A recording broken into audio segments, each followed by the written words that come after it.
Bom dia a todos. Essa reunião clínica semanal da disciplina de nefrologia da Fundação Oswaldo Ramos, aqui da Escola Paulista de Medicina. Nós estamos fazendo agora uma sequência de aulas aqui no Hospital do Rim sobre doenças infecciosas, não só relacionadas ao transplante, mas doenças infecciosas de uma forma mais abrangente. E hoje nós convidamos o Stefan Ilvari. O Ilvari é um sobrenome húngaro, né, Stefan? E ele vai falar sobre o nosso papel na gênese das pandemias. Ele já fez essa apresentação aqui, essa é a terceira vez. Ele relaciona bastante a pandemia com questões de geopolítica. Ele é graduado aqui na escola em 1988, ele foi meu professor aqui na escola, fez residência médica, mestrado aqui pela Unifesp, e ele é autor de 7 livros. História das pandemias, Pandemias da Humanidade em Risco, a história do século XX pelas descobertas da medicina, a história da humanidade contada pelo vírus, perigos ocultos nas paisagens brasileiras, meio ambiente e epidemias, e a história de suas epidemias.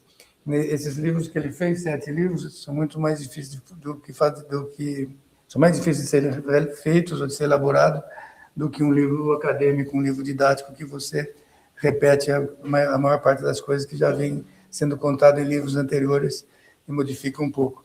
E, além disso, arruma um grupo muito grande de pessoas para fazer um tratado. Então, eu queria agradecer o Stefan, parabenizar por a sua dedicação aqui a essa questão que é difícil de fazer, como eu mencionei, e, mais uma vez, agradecer mesmo. Eu que agradeço. Eu que queria agradecer muito, porque, assim, na verdade, quando a gente estuda esse assunto, a gente acaba aprendendo muita coisa, porque a gente precisa ficar pesquisando, garimpando em vários, não só artigos antigos, como livros. E, na verdade, assim, nada mais gostoso quando você descobre uma coisa interessante, você poder compartilhar, você poder ter para quem falar. Então, eu agradeço muito a oportunidade de discutir esse assunto.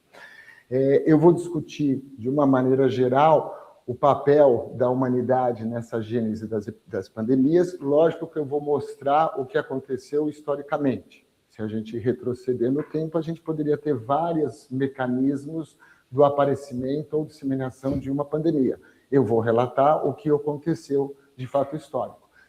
E aí eu vou dar uma ênfase exatamente do que a gente estava discutindo até agora, né? Que a gente vive nessa biosfera, tudo que a gente fizer na biosfera, em qualquer ser vivo, vai mudar a dinâmica da biosfera. Então, a gente vai ver o aparecimento de epidemias novas e de epidemias antigas. Então, eu gosto de começar sempre comparando uma epidemia, uma pandemia, como um iceberg. O que a gente vê é a ponta do iceberg, é isso que a gente visualiza. E, na verdade, a gente não imagina que, abaixo do iceberg, a gente mesmo está preparando todo o terreno para o nascimento de uma pandemia. Eu queria só discutir aqui como que é o comportamento humano na vigência de uma epidemia. E a gente pode comparar isso a um século com o aparecimento da gripe espanhola. Esse gráfico é um gráfico bem interessante que apareceu no ano 2000, no MMWR, mostrando como que a gente evoluiu em termos da mortalidade no século XX. Então, na verdade, aqui a gente compara a mortalidade no ano de 1900 e no ano 2000, que foi quando ele apareceu, que era o fim do nosso século XX. Então, a gente vê que no começo do século XX, essa tabela está 800 para cada 100 mil habitantes, quase que 1% da população nos Estados Unidos morria, e a maioria das vezes era de alguma doença infecciosa. Esse gráfico é interessante porque a gente vê o aparecimento do antibiótico. Então, muito pouco mudou em termos de queda da mortalidade com o antibiótico. O que mudou mesmo foram as medidas preventivas. A gente sabia que os animais transmitiam doença, que a água contaminada, que o alimento contaminado transmitia doença, o aparecimento das vacinas, principalmente para difteria, para coqueluche. Então, isso causou um impacto grande. E aqui a gente tem a nossa epidemia de influenza gripe espanhola, que chegou em 1% da população americana, que, na verdade, é a mesma estatística das nossas grandes cidades, né? O Rio de Janeiro perdeu quase 1% da população e São Paulo também. Foram as 2 principais cidades acometidas. Mas por que eu gosto dessa comparação? Em 1918, a história era a mesma da atualidade. Não se acreditava que fosse uma epidemia tão importante. Então, nesse século, a gente chamou a Covid de uma gripezinha. Naquela época, a gente chamava que era mais um limpa-velhos, que era o apelido da gripe, por causa da mortalidade nos idosos. Então, a gente não acreditava que fosse ser uma epidemia tão importante. Da mesma maneira que naquela época, o governo fechou a Ilha Grande para funcionar como a grande quarentena das embarcações que chegavam. E sem a gente saber, já tinha chegado a Demerara, que era uma embarcação de Liverpool, que fez escala em Lisboa, parou em Recife, parou em Salvador, parou no Rio de Janeiro e descarregou pacientes contaminados.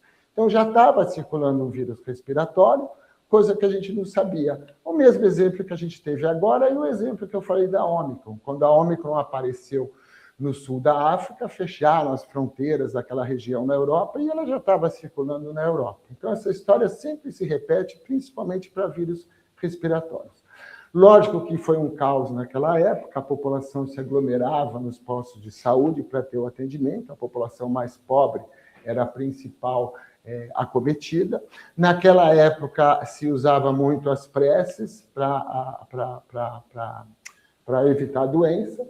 Naquela época também tinham os hospitais de campanha, né? Então apareceram repartições públicas que foram transformadas em enfermaria, ginásios que foram transformados em enfermaria, indústrias forneceram os seus armazéns para serem transformados em enfermaria, ginásios nos Estados Unidos também, e a gente teve o mesmo caos nessa produção aí maciça de enfermarias e hospitais de campanha, que seria naquela época.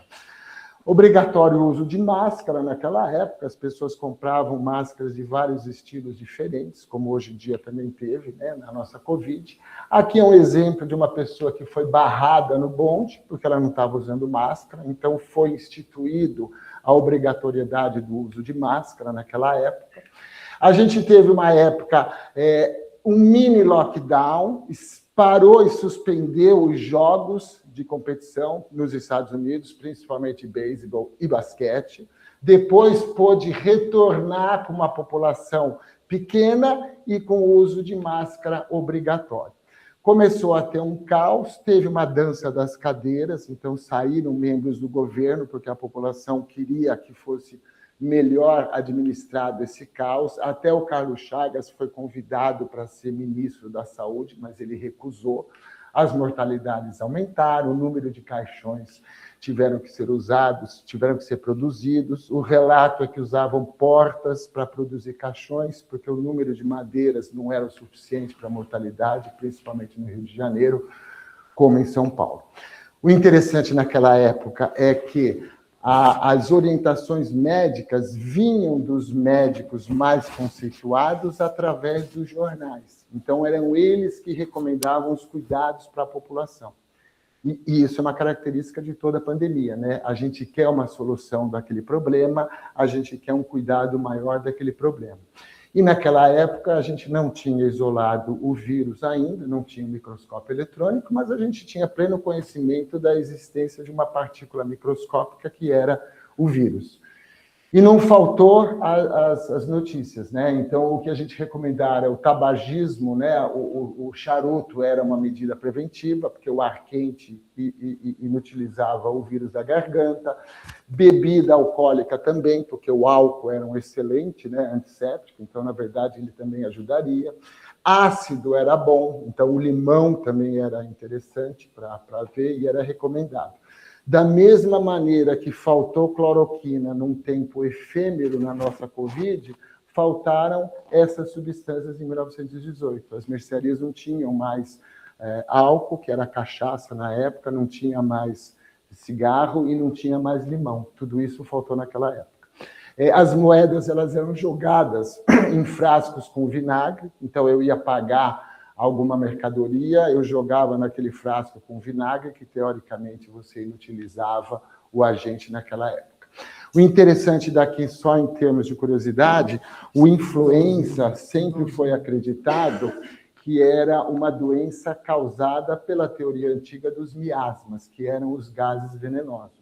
E foram os italianos que, no século XVI, falaram: em todos os invernos, vêm os ventos de noroeste que trazem esses miasmas. Então, era uma doença que era relacionada à influência dos ventos do inverno. Por isso que ficou conhecida como a doença influenza. Na última década do século XIX, a gente teve uma grande pandemia de vírus influenza. Naquela época, a gente sabia que os agentes infecciosos eram transmitidos por bactérias e teve uma corrida para saber qual que era o agente da influenza. Quando eles isolaram bactérias no pulmão dos doentes, eles acharam que aquela bactéria era responsável. Então, recebeu o nome da bactéria Haemophilus. E ganhou essa influenza porque era a bactéria que causava a influenza, né? Então, até hoje, a gente usa essa bactéria como Haemophilus influenza. Como em toda grande pandemia, a gente quer sempre achar uma solução, da mesma maneira que a gente quer achar um responsável por aquele caos, por aquele pânico. E não faltou, naquela época, drogas que curavam a pandemia da gripe espanhola.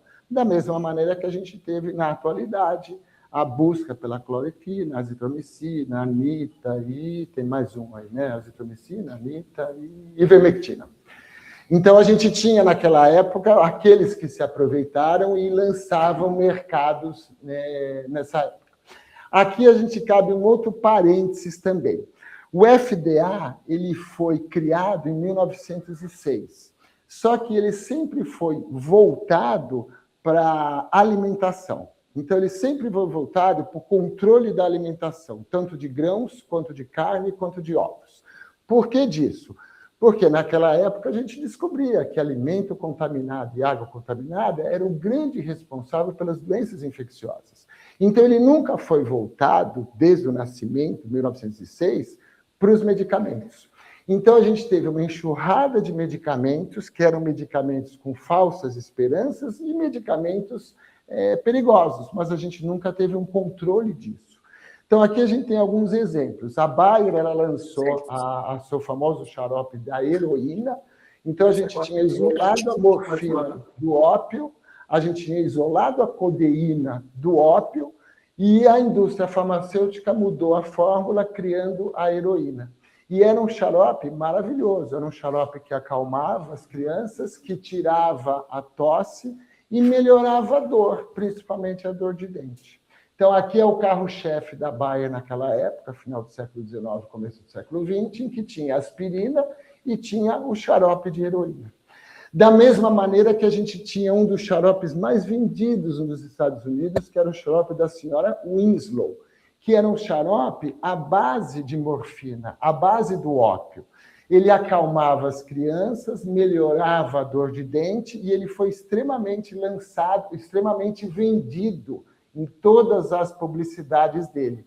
E é interessante porque quando você pega uns trabalhos que avaliam retrospectivamente, o relato é que as crianças só se acalmavam quando tomavam o xarope da senhora Winslow. Mas, na verdade, elas já estavam viciadas. Então, o que elas tinham era uma síndrome de abstinência. E aí o xarope funcionava para isso.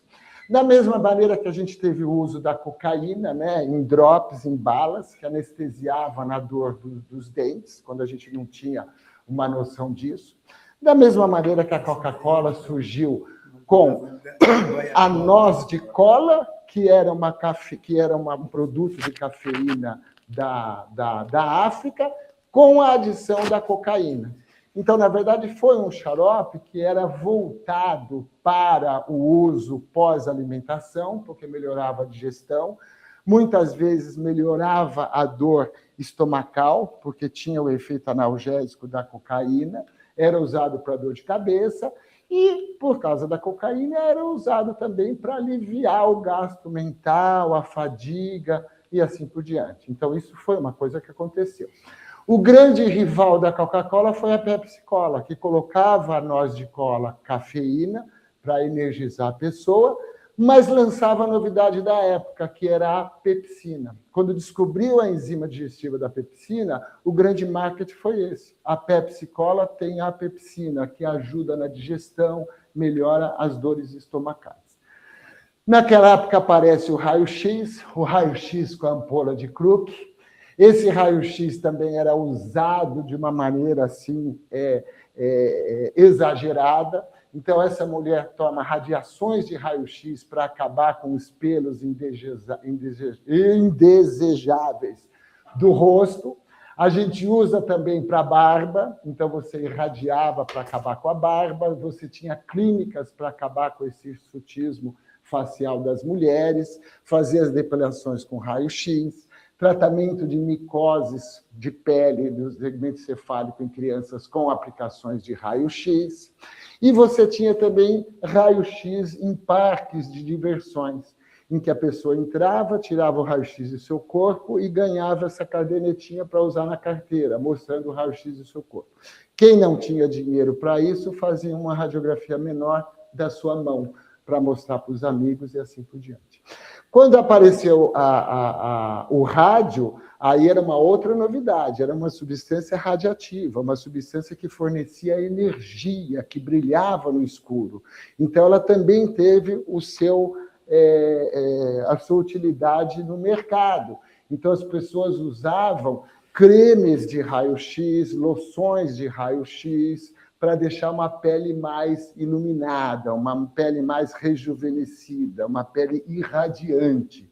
Então, tudo isso era uma coisa que acontecia naquela época, no começo do século XX. E o exemplo maior é quando apareceu o famoso relógio, cujos ponteiros e os mostradores eles eram pintados com tintas, com pitadas de rádio. Então, isso foi uma grande revolução, porque apareceram as garotas do rádio. Era um produto imensamente consumido, e as garotas do rádio molhavam as cerdas na língua, contendo a radiação, e pintavam os mostruários. Então, começou a ter uma quantidade muito grande de adolescentes que tinham necrose de mandíbula, queda de dente, abscesso dentário, e aí um dentista relacionou isso ao uso da radiação. Toda essa história acabou em 1937, porque em 1937 a Alemanha nazista já na época tinha descoberto a sulfanilamida era uma droga que era uma novidade para a infecção, principalmente para as crianças com infecção de garganta, infecção de ouvido. Os Estados Unidos lançaram a sulfanilamida, só que eles usaram como solvente o dietileroglicol, que foi a mesma substância da cerveja Baxter. Como é que é? Baxter, né? Que é a mesma cerveja da Baxter. Então, você teve 105 crianças mortas pela neuropatia e pela lesão renal do dietilenoglicol e mais 300 e poucos adoecidas. Foi um escândalo nacional e aí sim, a partir desse momento, o que a gente teve foi que o FDA começou a atuar plenamente nas drogas e com isso a gente teve todos os testes necessários de segurança e de eficácia. Em toda epidemia, a gente quer achar um culpado. Isso não teve nenhuma novidade ao longo da história. Então, desde o começo da primeira grande peste, a peste negra de 1348, a população em pânico queria achar um culpado e queria achar uma solução. Se hoje em dia a gente, no Ocidente, culpou os chineses por causa dessa cultura maligna de comer animais exóticos, escorpião, morcegos e cobras, então eles foram culpados por isso, naquela época era a mesma coisa. Na peste negra, a comunidade judaica foi responsabilizada pelo aparecimento daquela peste negra, que era, na época, interpretado como um castigo de Deus. Deus estava castigando. E o que nós estávamos fazendo de diferente para receber um castigo? Nós estávamos aceitando as comunidades judaicas, mesmo que eles vivessem nos seus bairros específicos. Então, a gente tem uma série de gravuras da época da comunidade judaica sendo perseguida e morta, ou enforcada, ou queimada, ou afogada. E aqui tem um gráfico extremamente interessante que a gente mostra as principais perseguições judaicas antes do século XX, obviamente. O século XX foi o campeão das perseguições. Mas a gente tem aqui a expulsão dos judeus pelos reis católicos, em que a gente não teve mortalidade importante, a expulsão do Filipe Belo, mas olha o que aconteceu na peste negra. A gente teve mais de 150 comunidades, que foram 152 comunidades, 152 cidades, em que os judeus não foram expulsos, eles foram mortos. Eles eram mortos na tentativa de provar a Deus que eles estavam acabando com aquela imoralidade e ser poupado da peste negra, principalmente na França e na Alemanha. Se a gente buscava uma solução hoje em dia milagrosa entre a cloroquina, azitromicina e ivermectina, naquela época não faltou soluções. Então aqui eram os flagelantes que acabavam chegando nas cidades e falando que se tinham que autoflagelar para não ter o castigo divino. Então, eles arregimentavam cada vez mais pessoas. E o interessante é que o pânico era tão grande nessa época do século XIV, numa população eminentemente cristã, que até o Papa teve que lançar uma bula falando: não tem nada a ver perseguir os judeus. E não tem nada a ver os flagelantes. Mas a população desrespeitou essa bula papal. Então, aí a gente tem uma noção do grau do pânico que tinha. E, logicamente, tinham as rezas para acabar com tudo isso. Bom, saindo desse apanhado geral de como o comportamento humano e como a história se repete, aí a gente vem para uma parte do iceberg, que é aquela parte oculta em que a gente vai preparando o meio. Então, a gente tem, obviamente, hoje em dia, o principal problema são os animais selvagens, que estão cada vez mais próximos da gente por causa do desmatamento, por causa da agricultura, por causa do crescimento populacional. E, além disso, os animais domesticados, que também são alvos de novos agentes. Então, aqui a gente traz alguns exemplos do passado. Isso aqui é a peste bovina. A peste bovina sempre foi um problema muito grande para os pecuaristas. Ela veio da Ásia para a Europa, da Europa ela foi para a África. Ela foi para a África através dos italianos. Quando eles colonizaram o chifre africano, eles levaram o gado para aquela região e ela acabou se alastrando no continente africano. Hoje ela já é extinta por causa da vacina. Na verdade, o que a gente sabe é que a peste bovina é um vírus extremamente semelhante ao vírus do sarampo. E o que a gente tem hoje em dia é trabalhos como esse, de uma menina de 2 anos que morreu de sarampo em 1912, na cidade de Berlim. O pulmão dela foi guardado no Museu de História da Medicina de Berlim, e hoje em dia a gente consegue resgatar o material genético desse pulmão. Quando a gente compara o vírus do sarampo, desse pulmão, compara o vírus da peste bovina, que já foi extinta, mas tem o banco de dados, a gente vê que eles divergiram ao longo do século IV a.C. Então, quando a gente domesticou os animais, desenvolveu a agricultura, a gente propiciou que as doenças circulassem nesses animais que agora estavam próximos da gente. Então, a gente encontra a origem de algumas doenças infecciosas dos animais ao longo da história, que, na verdade, é o que está acontecendo hoje em dia, né? Hoje em dia, a gente já tem a Covid instalada, é uma doença respiratória que não vai terminar, que vai continuar passando, e teve uma origem animal. O Celso pontuou muito bem o grande problema do influenza, que a gente tem o influenza circulando com várias combinações possíveis entre os 19 tipos de hemaglutinina e entre os 9 tipos de neuraminidase. E o grande problema são as aves migratórias, as aves aquáticas, que despejam esses vírus nas criações dos nossos animais. Não tem como a gente evitar isso. O que a gente teria que evitar era isolar os animais de criações. Provavelmente não. Principalmente as aves e os porcos, coisa que a gente não consegue fazer na região do Oriente. Lá você tem uma população muito grande e as criações são domésticas. Você não tem uma infraestrutura como nós temos aqui, uma vigilância sanitária. E isso propiciona o aparecimento de vírus novos, vírus que se misturam e desencadeiam novas epidemias. Então, isso é um apanhado geral ao longo da nossa história. A gripe espanhola, a gente sabe hoje em dia que foi um vírus mutante direto das aves para o homem, o H1N1. Por isso que era um vírus totalmente estranho que causou uma mortalidade muito grande. E a gente só sabe disso porque a gente consegue também pegar 2 pulmões nos Estados Unidos, de soldados mortos da Primeira Guerra, com 2 pulmões de Londres, que também foram preservados, e mais um pulmão de um Inuit que foi enterrado na região norte e teve o seu corpo preservado pelo solo gelado. A população Inuit autorizou os pesquisadores a fazer uma mini exumação do corpo só para pegar um fragmento pulmonar. E esses 5 pulmões forneceram para a gente um sequenciamento genético mostrando que era um H1N1. Lógico que a gente tem uma criação de animal cada vez maior, podendo circular esse vírus. O que aconteceu foi que esse vírus da gripe espanhola, ele sofreu uma adaptação, diminuiu a sua agressividade e passou a conviver com os humanos. Até 1957, quando ele se misturou com outro vírus aviário H2N2. Aí a gente teve o aparecimento do H2N2, que foi responsável pela pandemia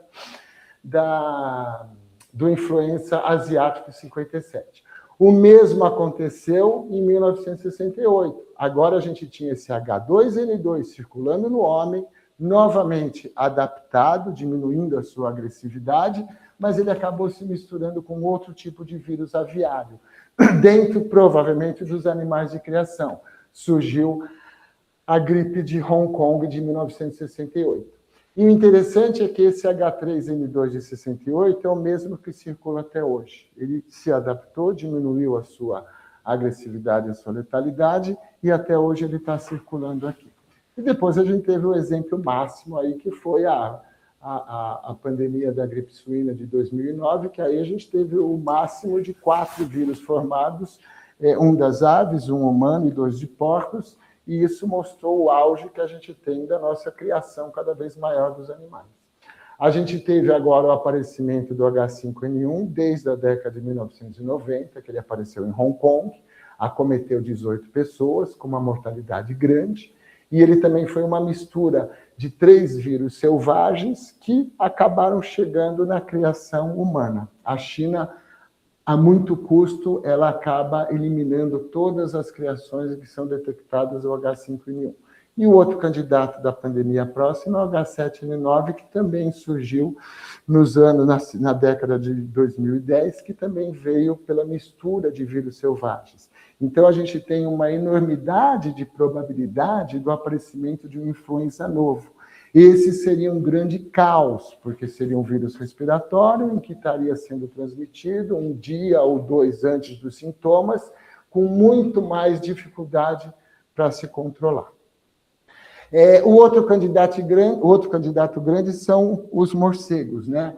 Então, por causa da epidemia de 2003, a China permaneceu extremamente preocupada com a possibilidade de um aparecimento de um outro SARS-CoV-1.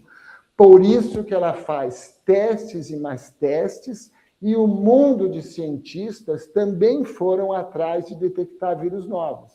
E o que a gente encontrou hoje foi isso. A gente detectou mais de 200 tipos de coronavírus diferentes em morcegos capturados ao longo do planeta. A estimativa é que a gente possa ter mais do que 3.000 tipos de coronavírus diferentes, que são os coronavírus candidatos a sofrerem mutações e causarem uma pandemia nova, que foi exatamente o que aconteceu agora na nossa Covid. Tá? Então, esse seria um candidato muito grande. Só para ter uma ideia, a Faculdade Federal do Rio Grande do Sul também fez um inquérito epidemiológico nos morcegos e descobriu 2 novos coronavírus também que não eram relatados. Então, a gente tem uma enormidade de coronavírus.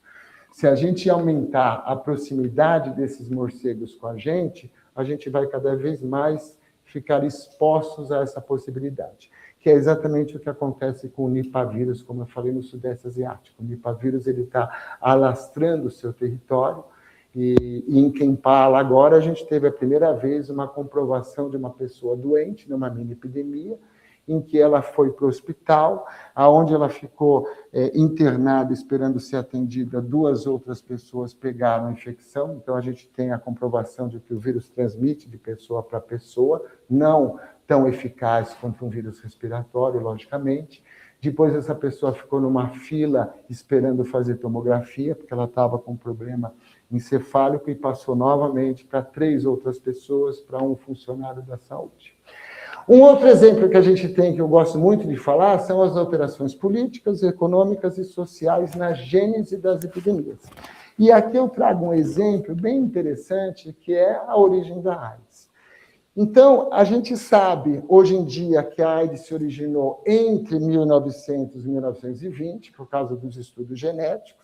A gente consegue encontrar aquela localização específica em que eu tenho os chimpanzés com vírus mais semelhantes geneticamente ao vírus da AIDS. Então, essa região isolada foi provavelmente a origem das pessoas que se infectaram na captura e caça dos chimpanzés. Mas essa doença poderia ficar isolada se não fosse a colonização do rei Leopoldo II. Quando o rei Leopoldo II, da Bélgica, tomou para si a região do Congo, ninguém contradisse a sua vontade. Por quê? Porque ele foi nos Estados Unidos, ele foi na França e foi na Inglaterra, pedia essa autorização. Era uma região do interior, florestal, que ninguém tinha interesse, e o rei Leopoldo II vinha com uma disponibilidade muito grande, que ele queria cristianizar aquela população, e ele queria acabar com o tráfico de escravo que o Islã estava fazendo na costa oriental do Congo. E, na verdade, ele fez exatamente o oposto, né? Ele escravizou a população do Congo para pegar principalmente marfim, que era extremamente valioso naquela época, era bola de bilhar, peça de dominó, cabo de bengala, tecla de piano, tudo isso era feito com marfim, que era caríssimo. Mas a riqueza maior veio com o látex. Então, o látex foi a riqueza maior para o rei Leopoldo. Aí sim, ele encontrou uma região riquíssima em látex, ele escravizou a população, eles adentravam nas matas para ter o látex, e isso fez com que tivesse uma conexão em toda a região do Congo. Aumentou muito o tráfego das embarcações pelo Congo, cresceram as vilas, que eram as vilas em que se trazia o látex, e aquela região isolada onde o vírus teoricamente teria nascido, teve a possibilidade, pela comunicação humana, de chegar em outras grandes regiões e alastrar aquele vírus. Aqui é só para mostrar nesse livro, que é muito interessante, O Fantasma do Rei Leopoldo, como que ele fez a colonização, a escravidão da população, como que ele acabava castigando quem não trazia a cota diária de látex, ele decepava as mãos. Conforme acabava a população humana de homem, então ele partia para decepar as mãos dos filhos, que era um incentivo muito maior para que eles fossem na captura do látex. Então, a gente teve uma conexão importante do Congo. A cidade de Kinshasa, que era a cidade que trazia todo o látex e dali era exportado, ela teve um crescimento urbano exponencial. Ela saiu de uma vila em 1900 para uma cidade urbana, com todos os problemas urbanos, em 1950. E lá foi o grande epicentro da AIDS, que era a cidade de Leopoldville, naquela época, né?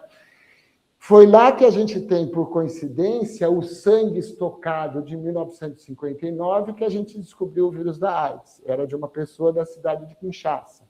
É lá que a gente descobriu, um ano depois disso, de 1960, uma biópsia ganglionar de um paciente em que a gente também conseguiu isolar o vírus da AIDS. Então, foi assim que o vírus da AIDS não só saiu da região interiorana e isolada do Congo e conseguiu ganhar grandes cidades. Com a independência do Congo, a gente teve a grande guerra civil, né, entre o Lumumba e o Mobutu. O Lumumba era uma pessoa extremamente culta, estudada, lutou pela independência do Congo, foi eleito primeiro-ministro, mas, infelizmente, ele se aliou a União Soviética num período da Guerra Fria. Então, aí a gente teve a Guerra Civil do Mobutu. O Mobutu, aliado dos Estados Unidos, contra o Lumumba, aliado da União Soviética. Como se não bastasse, a gente teve uma terceira região, que era a região de Katanga, onde era a região rica das minas de ouro e de prata. Então, a gente teve uma guerra civil monstruosa, em que a gente teve uma destruição maciça do Congo. O que o Medina falou das guerras é bem interessante. A gente faz uma guerra com uma destruição total, depois a gente comemora o fim da guerra. E, naquela época, a comemoração do fim da guerra foi com o time de futebol do Santos, que era a bola da vez na década de 90, que foi convidado para uma partida comemorativa. E aqui o Mobutu recebe. Mobutu, que vale lembrar, que foi o grande desencadeador da ditadura no Congo. Bom, essa doença precisava sair do Congo e se alastrar pela África. E isso ocorreu pelas fronteiras africanas, pela guerra do Congo, que gerou refugiados. Tivemos, logicamente, como toda boa guerra, os estupros, como a gente sempre teve, tanto que nasceu vários descendentes russos no final da Segunda Guerra Mundial, na Hungria, na Alemanha, na Tchecoslováquia. O que se acredita é 1 em cada 5 mulheres da Hungria foram estupradas pelos soldados soviéticos quando os campos lá invadiram. Então, a gente tinha uma disseminação na África, precisava cruzar o Atlântico. E isso aconteceu, novamente, por um fato histórico. Aqui está a primeira delegação de haitianos que estão chegando no Congo para reconstruir o Congo. Só que eles estão chegando para reconstruir a escola do Congo. São professores de escola primária, de ensino médio, nem sei se tinha ensino médio naquela época, e eles estão vindo para o Congo. A ONU, ela foi a organizadora de uma das reconstruções. E a ONU reconstruiu. Só que o Congo, saído de uma guerra civil, ele não queria uma pessoa que não fosse negra como eles e que não falasse francês, porque você precisava unificar um país na guerra. E essa delegação do Haiti era excelente. Era uma população negra em uma região colonizada pela França em que se falava francês. E era uma população neutra. E por que essa população haitiana foi para lá? Por que eles saíram do Haiti para ir para lá? Por causa de salários? Não, porque o Haiti vivia um regime de ditadura. Ditadura de François Duvalier, que era aquele governante que era um ditador, perseguia todas as vozes contrárias, e aquelas vozes contrárias intelectuais, principalmente, que eram os professores. O Duvalier era um médico, ele era extremamente cativante, aquele idoso bonzinho que todo mundo gosta, mas, na verdade, ele se transformou, depois da eleição, em um grande ditador. Tanto que o apelido dele era o Papadoc, era o papai doutor, porque ele era médico. Depois ele virou um grande ditador, e ali do lado veio o Baby Doc. Por isso que os haitianos... Não, Baby Doc é verdade, é o apelido dele. Por isso que os haitianos foram para lá. E, muitas vezes, muitos voltaram infectados. Por isso que a doença passou o Atlântico e chegou na região do Haiti. Então, a gente tem o Haiti. Só que, naquela época, ela ia alcançar os Estados Unidos. Só pôde alcançar os Estados Unidos quando começou a diminuir a viagem dos Estados Unidos para a região de Cuba. Porque Cuba, desde 1898, sempre foi o paraíso turístico dos Estados Unidos. Aquela era a região.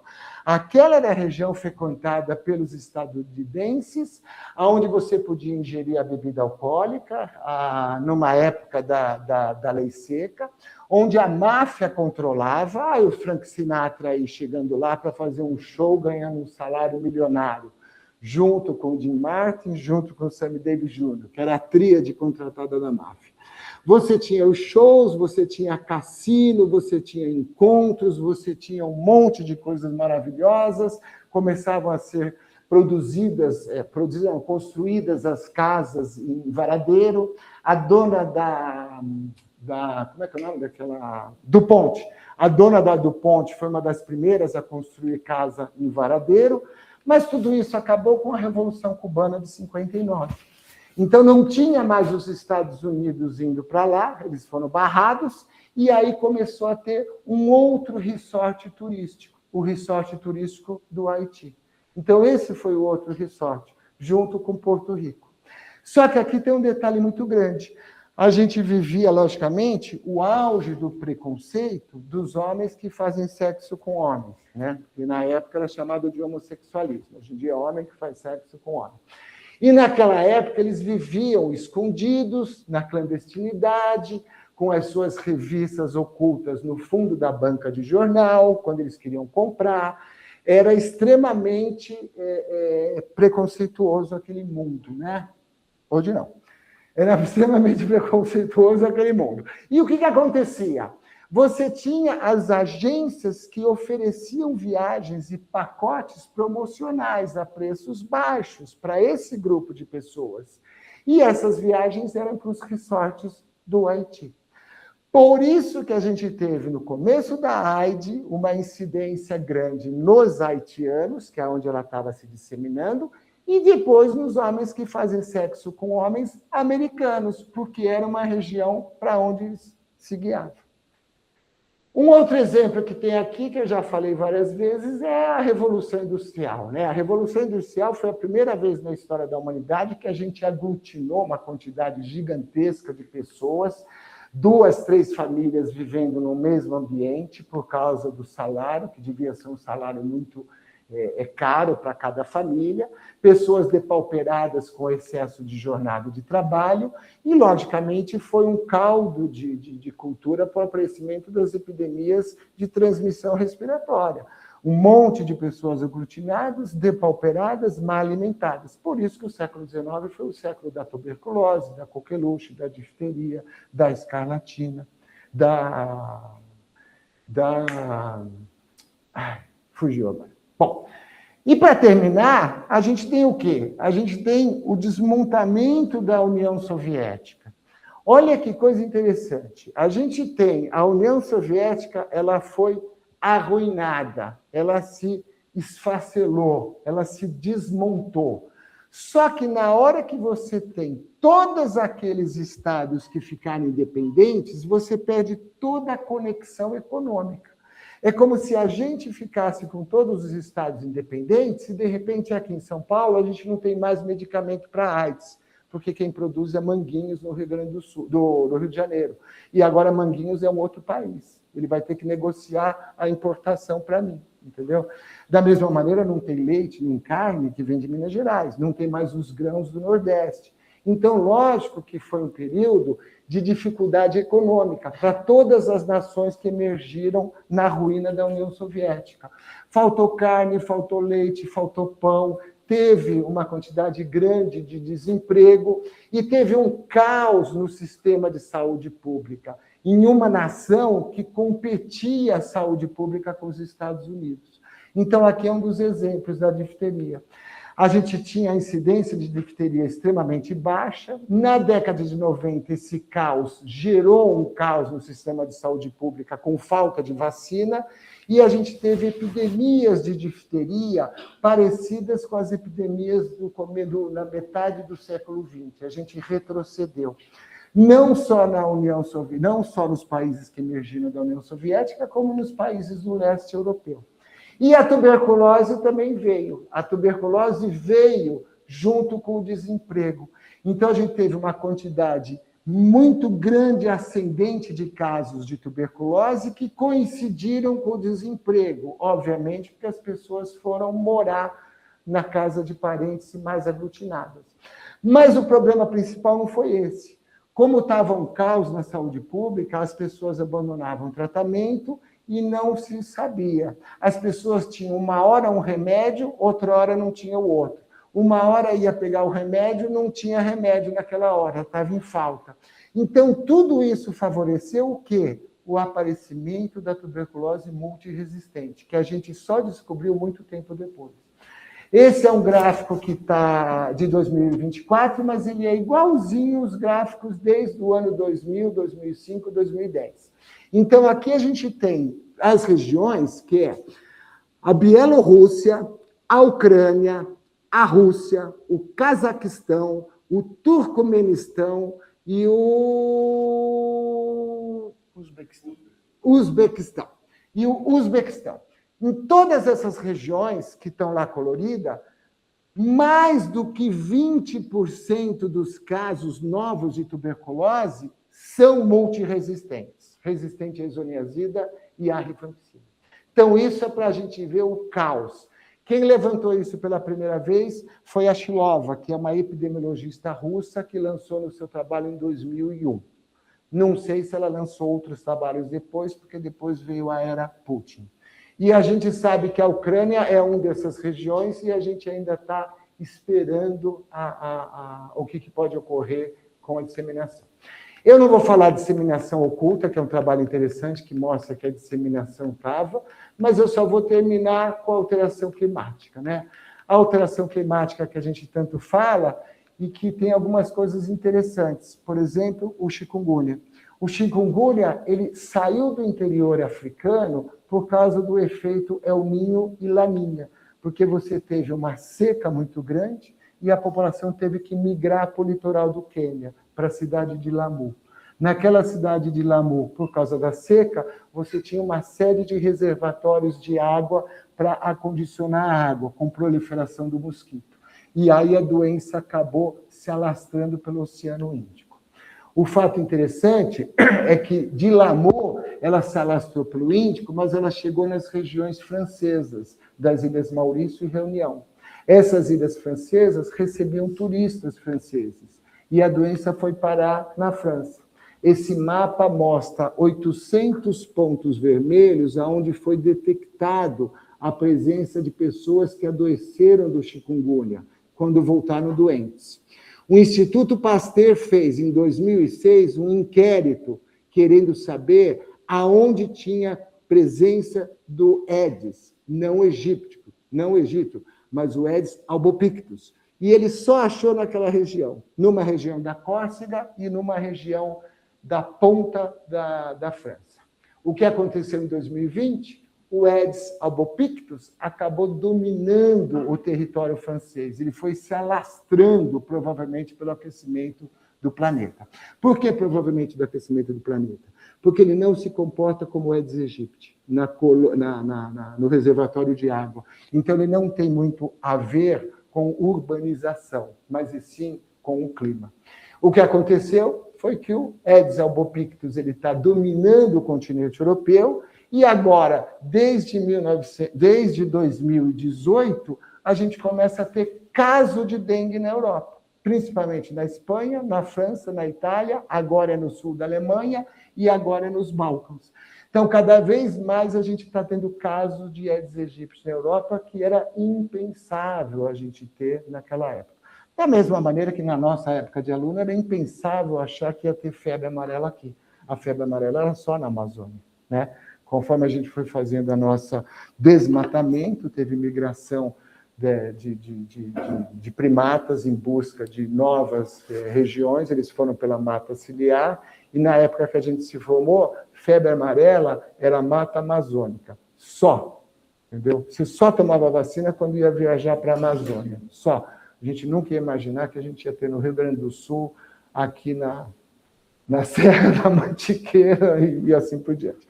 Então, é isso que eu queria falar. Eu queria só mostrar alguns exemplos de como que, quando aparece uma epidemia, tem, logicamente, a mão do homem por trás, preparando esse terreno. E a gente só descobre depois, quando está instituído.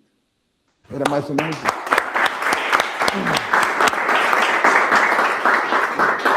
Muito bom, Stefano. Muito bom mesmo. O senhor Vecina está lá? Ô, Vecina, bom dia. Prazer ouvir novamente o nosso amigo Ariaí. Já tive a oportunidade de estar com ele algumas vezes e é esse brilhantismo que nós vimos aí até agora, fazendo a gente entender como é que funcionam as relações do homem com a bicharada.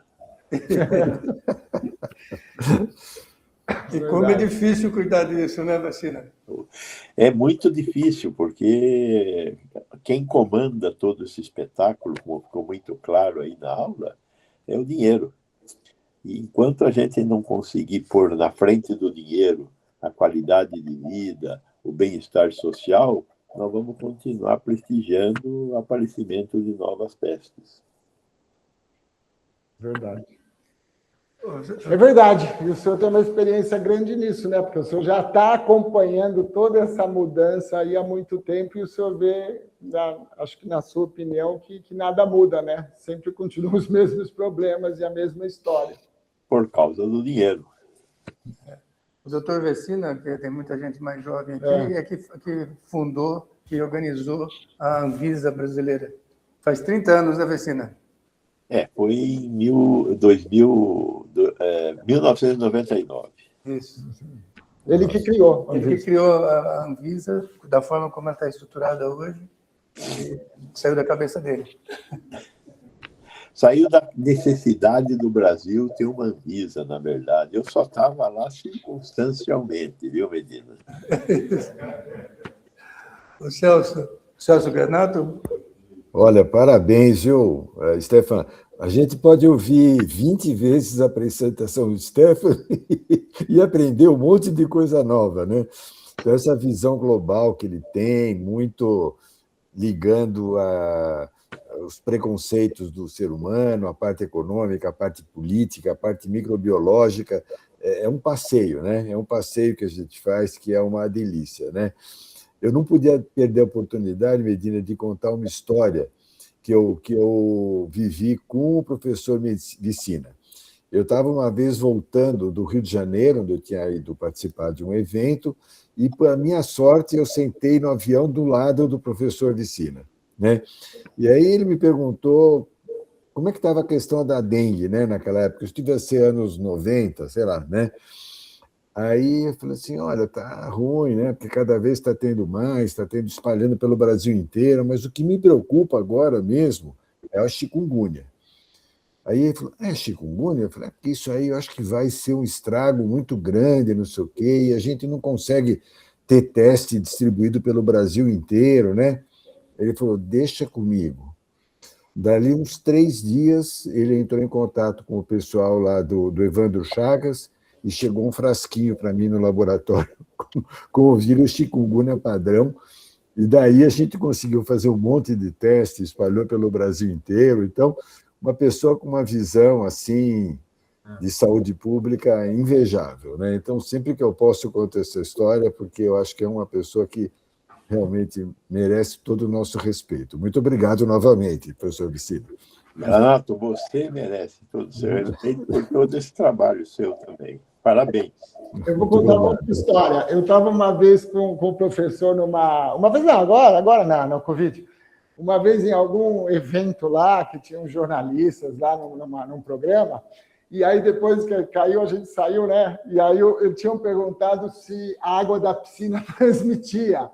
Aí o professor Vicina falou, puxa vida, a gente está no meio de uma pandemia monstruosa, ele quer saber se a água da piscina...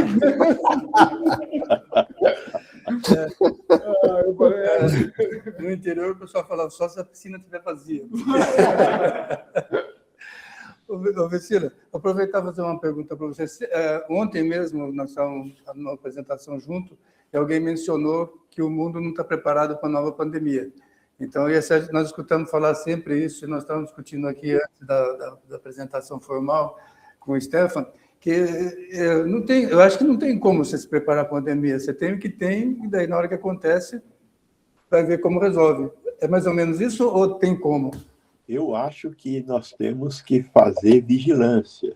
Isso. Quer dizer, hoje nós temos condição, porque nós aprendemos a fazer sequenciamento de vírus, e de bactérias, de micro-organismos de maneira geral. Quer dizer, estar atento para o aparecimento de um novo bicho é fundamental. Isso que o Stefan falou, por exemplo, que está acontecendo lá com o Nipah, tem que olhar o que está acontecendo com o Nipah e o que está acontecendo com os morcegos. E como é que faz para olhar isso? Nós temos que ter uma capacidade de capturar animais, de verificar onde está morrendo animais que não deveriam estar morrendo e saber qual é a causa. Isso é um sistema de inteligência, que a palavra vigilância nasceu com essa ideia de monitoramento, de vigilância, de inteligência, né? Então, nós temos que ter num país que tem, por exemplo, como o Brasil, 6 biomas diferentes, e que em todos esses biomas existe uma pressão pela urbanização, pelo avanço da criação de gado, pelo avanço da produção agrícola, em todos os biomas existe uma pressão ecológica sobre os animais e sobre os micro-organismos. Então, esses micro-organismos, eles vão tentar encontrar uma saída para eles. Eles querem sobreviver. Qual é a saída melhor para eles? Se acostumar ao homem, invadir o homem, como fez lá o SARS-CoV-2 na China, um país de 1 bilhão e 400 milhões de habitantes, um pouco maior que o Brasil, mas com 4, 5 vezes mais população. Qual era a saída para o SARS-CoV-2? Saltar com um mamífero, e, de preferência, o homem que está andando por aí o tempo todo. Qual é a chance de acontecer de novo? Qual é a chance que nós estamos dando para os micro-organismos e para os animais com a pressão ecológica? Não tem saída. Eles vão ter que saltar para algum lugar onde eles consigam ter um outro horizonte. 2 mais 2 igual a 4, não tem saída. Nós estamos produzindo as condições para o aparecimento desses novos vírus, da nova epidemia. Então, Vecinas, você já lançou a nossa próxima apresentação, que vai ser na semana que vem. É o Carlos Fortaleza, que tem um observatório para doenças de potencial endêmico em Botucatu. Ele que vai vir falar na nossa reunião na próxima terça-feira. Então, o Carlos Fortaleza, ele é professor associado, livre-docente da disciplina de moléstia infecciosa na Unesp. Hoje ele é o diretor da Faculdade de Medicina lá. Ele vai falar sobre esse assunto mesmo, conforme o Vecina abordou, Observatório de Doenças de Potencial Pandêmico. Primeira vez que eu conversei com o Fortaleza, eu perguntei para ele, o que você vai fazer? Ele falou, o mais simples é ver qual que é o consumo de Novalgina. Se o consumo de Novalgina está aumentando ou não, significa que tem alguma doença que está com um número excessivamente elevado dentro da comunidade. Até uma avaliação simples como essa faz parte do Observatório de Doença Pandêmica. É assim mesmo, né, Vecina? Eu não tenho dúvida de que a gente tem que aumentar a nossa capacidade de trabalhar com dados existentes. Nós não precisamos nem criar dados, são dados existentes. Essa ideia, por exemplo, de que o consumo de antitérmicos é uma ideia excelente. Por quê? Porque hoje todas as farmácias comunicam através de um sistema que interessa a elas. Todas as farmácias comunicam com um sistema que interessa a elas o que elas estão vendendo. E por que interessa a elas? Porque elas ganham alguma coisa das indústrias que vendem. Então, hoje é possível saber exatamente o que está sendo consumido no Brasil inteiro por causa são 2 sistemas que acompanham o consumo de medicamentos na farmácia. O que a ciência faz com isso? Nada. Isso só serve para a indústria vender mais. Então, boa ideia ir atrás desses dados e tentar garantir que essas 2 empresas que fazem o controle de consumo entreguem esses dados, porque esses dados só são vendidos para a indústria, né? Então, é isso aí. Eu vou ter que sair, que tem uma entrevista agora.